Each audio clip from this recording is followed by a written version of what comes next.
Inéluctablement, il sera arrêté.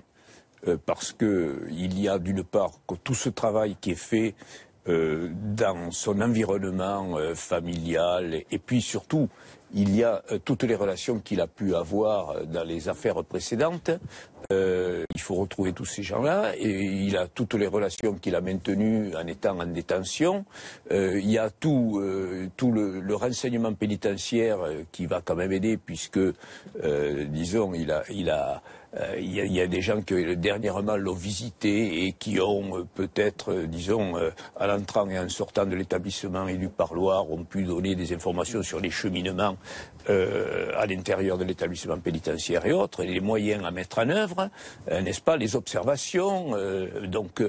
Il y a incontestablement une préparation, c'est-à-dire qu'on est quand même en présence d'une association de malfaiteurs aussi. Et donc, dans une association de malfaiteurs, il n'y a pas que Rodin Farid.